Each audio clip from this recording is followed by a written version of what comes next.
Now, welcome to an aggressive negotiation. This was originally going to just be a weekend ramble where we complain about Wizards of the Coast and D&D and maybe a little Magic and some other problems with Hasbro and the Black Series. But we decided to have Naboo defend Wizards of the Coast in this one. No, overruled. You're defending them. Yes, you are taking the unpopular position, and we're going to make that known ahead of time. You're going to defend them. That's going to be your job in this. That doesn't necessarily mean you aren't happy with Wizards of the Coast or want to take their side. But we figured instead of just making another let's rage against Hasbro and Wizards and be angry, let's make something a little more constructive, right? Right. That's what we try to do here. We try to give you something to think about, not tell you how to think. Of course, if you don't know everything about the OGL, the Open Gaming License, we're not going to go into the finer details. If you're watching this, you probably already know all about it. And so the premise here is that D&D, Wizards of the Coast have had this agreement in place for over 20 years at this point that you can make content for D&D, you can make money off of it, and now they're kind of backtracking and saying, we want a little piece of what you're making out there. Doesn't seem fair to me. And why do you think that is not fair? Because you have companies that are making, I don't even know how much money, $1 million or plus a year off of something that does if we're not talking belong Critical to them. Role, I'd imagine making far more than $1 million at this point. Right. A year. And there are others doing fairly well too. I mean, there's a lot of smaller ones, which I think is what the issue is here. I think people are worried that the smaller ones are the target. I don't think really Wizards cares about the company making or the individual making, in their mind, pennies essentially. If you're not making, high 6, 7 figures, I don't think you even get on the radar of a company like Hasbro. I would say my biggest issue with this is how many people are now into D&D because of a Critical Role. How many customers did they bring into, Hasbro's greedy mitts or Wizards? How many did they bring into their own greedy mitts? Before going on, I'm going to use Hasbro and Wizards of the Coast pretty much interchangeable here. If I say one or the other, I just mean basically the owners of D&D. But I mean, stewards. But again, I think what started it, and everybody seems to say this, what started the popularity of D&D was being in Stranger Things. I guess that's true. Sure, why not? And then you had the Critical Role come in, Matt Mercer, who's a cool guy, great DM. Everybody who plays D&D has probably heard of him at this point. He comes in and kind of takes it up another notch or two, makes D&D look to be this really glamorous and glorious thing, which it isn't always the way Matt Mercer DMs. He's probably that upper echelon D&D, DM who's, I don't play like he does. I don't think anybody else in the world plays exactly like he does. So he's kind of glorified the D&D thing. And then he's brought all these other new customers into the spotlight. And he's making money off of it. And that's, I don't think, a bad thing. There's a bad thing, and then there's a greedy thing. Okay. In his position, he makes content based on somebody else's work. Examine if this was Disney. If this was actually Star Wars content he was making, they'd send him a cease and desist and he'd be done entirely, correct? True, but we have the Open Gaming License. Right. He's allowed to do this. It's not like allowed to Disney do this. has made it very clear. You can make fan fiction, but the minute you start making money, we got a problem. I think it's fair that somebody did all the work, created the backbones to everything he is doing, and doesn't pay anything back to contributor. It's been 23 years. Times have changed. I will give you... When this was conceived, the original OGL... you made a homebrew content, you shared it with your family, your friends, your gaming community, and it didn't go anywhere.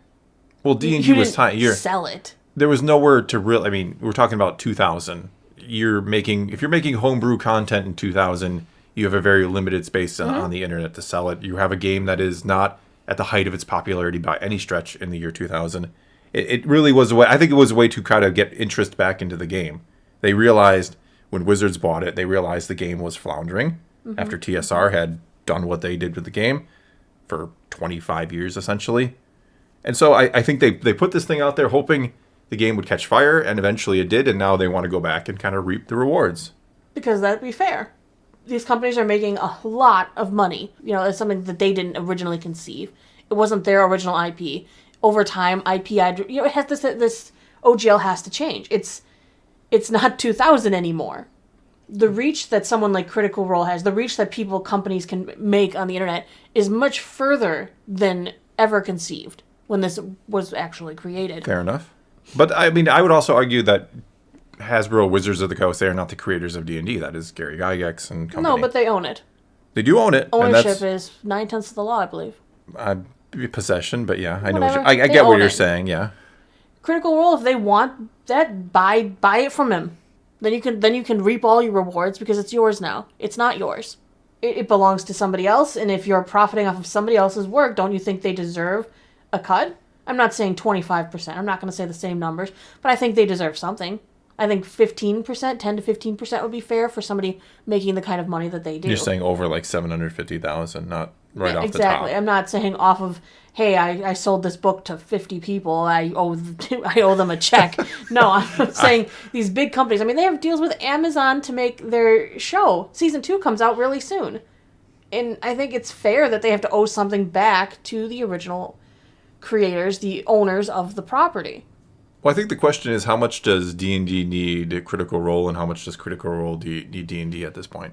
At this point, you can separate them, sort of. Critical Role, I know they've stated now that they're going to make their own game. How many people are going to go and play their new game? Probably not a lot, actually. Not as many as they think. They're not going to take every single person who's invested in D&D and go, everyone, mass exodus. You know how many people on the internet are going to say, yeah, I'm leaving D&D for the new game Critical Role is making. And they aren't going to do it. No, I don't. Because you're invested and you're stuck. It's the same deal with Magic the Gathering. Yeah, which Everyone's is another... like, I'm leaving Magic. I'm switching games, but I have this huge collection and I have all this vested interest and this is what all my friends and I play. They're not leaving. Not everybody. It's easy to get upset on the internet and say something and not actually have to do it. Right. I'll give you that one. But Critical Role has also, I mean, they have a store. They sell a jacket with their logo on it for like $70 or something, or $100. I don't know. I don't remember anymore. But their popularity is all based on something that they didn't create. Yes, they made their IP its own thing, and it has its own life, its own breath, but it all comes from somewhere else. But the problem is that Wizards of the Coast could have done that themselves. They failed to make D&D popular.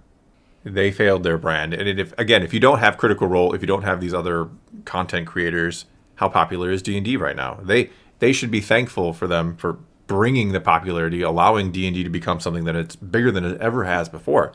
And now they're like, well, look, Critical Role figured out how to monetize D&D. They're selling cool dice bags and shirts and coffee mugs and miniatures. They're selling all these things, and Hasbro's sitting there looking at it, or Wizards is sitting there looking at it and saying, well, why didn't we do that? Damn it, we under-monetized D&D. They're jealous. This feels like jealousy to me. That somebody else took their game, did it far better than they did. And look, behind closed doors, I'm sure there's a lot of really great people at Wizards of the Coast who make the games, who love it, and who are honored to work on it. This is, when I say Wizards, I don't mean every single employee of the company, right? I mean the corporate entity, the nebulous thing that is Wizards. They look at what Critical Role did and are just jealous, and now they're trying to capitalize off their success. But their success is also based on the other game. Their success doesn't come from nowhere. You can say, hey, I'm self-made, but are you self-made when everything you're built on comes from something that wasn't made by you? So you're arguing if it isn't for D&D existing in the first place, Critical Role has nothing to... They wouldn't exist. Okay. Critical Role would not exist without D&D. I don't remember. Yeah, There's no ifs, ands, or buts about that. If I right now wrote a successful novel, let's say I wrote an amazing book, and let's say I had an open source agreement, anyone else can write a story in the world I made, and somebody else goes out and they make a TV show based on it, and I don't get a dime because I said that. Well, you said that, though.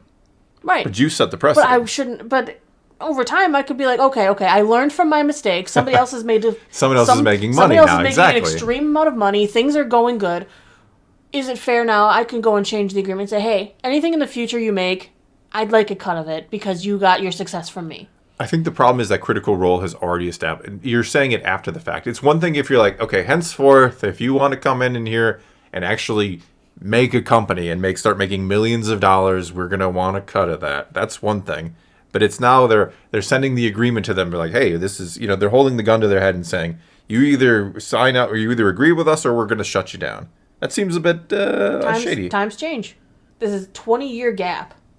I agree that 20 years ago, they have no way of knowing what the internet would explode into, that it would be kind of easy to sell this, selling things is easier now today than it was 20 years ago. You don't have to worry about having space in a bookstore like right. D&D used to exist just in books on a shelf at a bookstore. Well, I feel that's not like the case anymore. What's going on the internet right now, even what we're feeding into, is trying to get fan outrage to hold the hostage, to turn that gun around and hold the company now hostage to everybody else. Critical Role doesn't need us to defend them. You don't think they have the money to hire lawyers and actually get what they want, make their own deal with Wizards behind closed doors? Sure. I think it's a matter of, it feels like principles here. Quote-unquote leaks and everything that are all out there, because the people who leaked this are the people who want the outrage to get everything thrown out the window. Because they're trying to get individual people who we have no vested... This contract has nothing to do with us as players. Little to do with us. Little to nothing. Because it's still... to do with us. Because you're still going to, in theory, get the same content you did before. I don't think this kills the third-party creators. That's not, especially the smaller ones. And it's just going to cause inflation. Everything causes all of these creators and stuff are like, well, now I'm getting charged 25%. I'll just raise the price.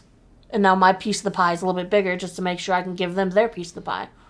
It's going to just create, it's just... But that starts to price them out, though. It's one thing if you pay $30 for a book, now that they want $45, $50, it might start pricing them out. Or they just deal with it, and they pay what's due. Because that's going to be the rule. You pay what is due because it's fair. I think my issue is we had this kind of... It felt like, at least from my perspective, a harmonious agreement here. Yes, an agreement that you can make whatever you want and you can make as much money as you want and you don't owe us anything. That's not harmony. That is tipping the scales in the big companies. You're like, oh, Wizards, the big company, we're worried about Wizards. Critical Role is inching their way into, I'm a big company too now. Not on this scale. I think they that's the problem. They have a deal with Amazon. I think that means they're inching their way into a bigger IP of their own. I will yield that part of the problem here is nobody wants to root for Hasbro or Wizards of the Coast. Nobody ever wants to root for the big corporation. You don't want to root for them. Now, if Wizards of the Coast was a tiny entity within themselves, not owned by Hasbro, even take Magic the Gathering out of the picture, which makes them a ton of money. If it was, let's say it's just TSR again, right? Let's say TSR had endured and they had built Magic or built D&D back up, and here they were a relatively smaller company. And they were like, hey, we made this OGL and now you guys are making all this money, but we are kind of struggling ourselves. Then I can see the point. But it's nobody, and kudos to you for doing it here, nobody wants to take the side of Hasbro. Nobody wants to see their point of view because they are the bad guys automatically. We always like to see everyone, the small people against the big companies. We always root for the underdog. Always root for. Always the underdog is rooted for. You have to take those glasses off, those rose-colored glasses, and go, this is a business endeavor. Yeah, but Critical Role has made deals with them before because they have official D&D publications. Well, sure. The problem is, it's like, is it because D&D isn't making enough money to survive? No, I don't think that's the problem. Is D&D not making enough money to make the shareholders at the end of the rainbow happy? Yes, that's the problem. They feel it's under-monetized. They didn't say, well, we're not making enough to stay afloat with this product. We under-monetized our product. People who own it, who don't play D&D, right? None of these CEOs, none of these people probably ever even imagined themselves playing D&D. Yet here they are like, well, we're not making enough money off that game that everybody else puts all this time into. They have families and kids, and who knows? Okay, I can't say that 100%. Maybe they do. But I'm saying there's a lot of people who, again, shareholders, CEOs, CFOs, whatever, go down the corporate board there. A lot of them probably don't even know what D&D really is. Well, and think of it, they're also going after bigger companies with this. Not just looking at fan-made, self-made Critical Role here. They're going after Disney. Remember the remake of the Star Wars project, the Knights of the Old Republic? Isn't that all based on D&D rules? It is, but they might be. And it's well known that it's based on D&D rules. It's on their Wikipedia page. It's in official articles. It's the D20 system, Everything's based on their D20 system. The creators of the game were huge Dungeons & Dragons fans. Yeah. Would this agreement affect them? Probably. Saying, hey, you're making this game and it's going to make you guys a lot of money and you don't think it's fair that your entire game mechanic system is based on our work, that you have to give us something? Maybe. You look past even how much Critical Role is making, saying they're a big entity in D&D. How many video games out there are being published and things using their systems? Well, that's part of the issue. We know Hasbro wants to make video games. They want to make more movies. I mean, we have the D&D movie coming up. They want to make animated series. They want to do all these things.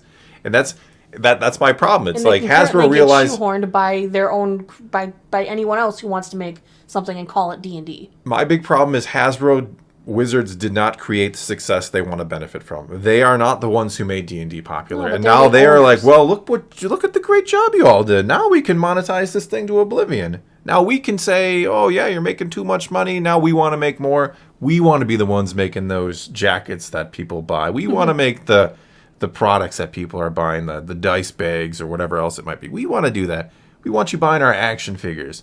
They didn't get it to the point. They didn't earn that. Everybody else earned it for them. It's just a use tax. It's not a cease and desist, which they could do. It's just a use tax. I don't know the legality of that. I mean, they could probably change their policy going forward, but you've had companies that have followed their rules. I don't know that you can suddenly just say, well, we're altering the deal, pray we alter it no further, kind of thing. I don't know how legally that holds up. But what's to stop somebody else, though, from making a D&D TV show and not paying them a dime because the OGL says I don't have to? Well, Is it fair? Well, I mean, you don't even have to make like a D&D. That's one of the problems is like some of the things in D&D are so generic, like a cleric, a warrior, a rogue. You could make a show that has clerics, warriors, and rogues in a fantasy setting, and you can't just say, well, that's, Hasbro can't step up and say, that's all our property. No, those are generic terms. Well, here's another one to think about. The anime Goblin Slayer. Is that not based on D&D? It is, but I don't know that. They even show that. dice rolling and talk about how the, Well, sure, everyone's but generically called by their class name. There's ranger, there's priestess. well, that's my point. But I mean, can you prove that is based just on D&D, or are those become such generic terms? I don't know. That's a good point. But I mean, there are projects out there that use their systems or use their rules or using their world, their terminology. Should not they have to pay a little bit for it? I mean, they're not taking everything. They're giving you a percentage, and that will probably alter further in these individual companies. You don't think Critical Role's lawyers are in the background making a deal with Hasbro, with Probably. Wizards of the Coast, saying, hey, maybe this is a little too much. Can we get this to this? Or how will we cut you in on this for that? You don't think Amazon's fighting with them, too? Because Amazon is the one who are paying Critical Role for a product that apparently they don't own.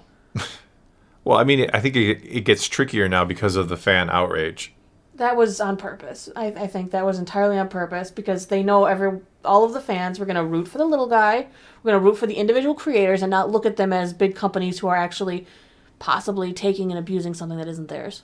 I mean, I'm saying it more along the lines, if you are a Critical Role and you're doing quite well as is, you probably just don't want anything to change. There might be part of you that's like, okay, well, as you say, we'll negotiate a smaller number and we'll just keep the status quo, because if we do make our own game, how many people are going to buy it? How many people just want to play D&D? I mean, I know some of my friends that I play D&D with, they don't know any of this. They just play D&D. It's not every player. There are a lot of players who probably have maybe heard a little bit there's problems or maybe read something that don't really care that much. And so does Critical Role, do they have a benefit to leaving their their D&D roots and origins and trying to make their own thing? I don't think they actually do. No, because it's going to be hard pressed for them to try and transfer all of those players from loving their D&D to loving something brand new that we now have to start from scratch. Yeah. There's no vested history there anymore. No, there isn't. I think people play D&D and they like Critical Role's version of D&D. I don't know that they're going to like Critical Role version of something else. And I could be dead wrong. I don't know. But who knows? Well, that's why they have to go help this outrage build. The more they can get this outrage build, the more they can get this outrage known about, the higher chance they get of people playing their new product. And I don't think the outrage is unjustified. I don't think you think the outrage is unjustified. I think this is a tricky situation. I think Hasbro has handled it all kinds of wrong, especially in their most recent response from like a day or two ago, where they're like, we didn't lose. We won, and you won. Everybody won. It's like, dude, just admit, like, just be honest. I wish the companies would just be honest instead of trying to put out these little puff piece press releases, which are just BS. Because the general public, we weren't supposed to know about this in the first place. No, we weren't. Deals are supposed to be done behind the scenes. People are airing out this dirty laundry because they know that, oh, look, people will side with us over this other company, and we're going to outrage all of these people to say they're going to stop buying your product. And they're, like I said, they're just turning that gun around. You thought, oh, Wizards of the Coast is putting a gun to the creators' heads, but no, it's actually that those creators have now used their platforms to flip that around, and now they're going to hold Wizards of the Coast hostage. What I think this intent of this was is to prevent it from happening in the future. I think they understand like Critical Role and some of the other the Pathfinder and some of these other things are just too big now. They can't, for better or worse, they can't stop them. I just think they don't want anybody else coming up and being the next Critical Role who kind of takes way too big of a piece of their pie.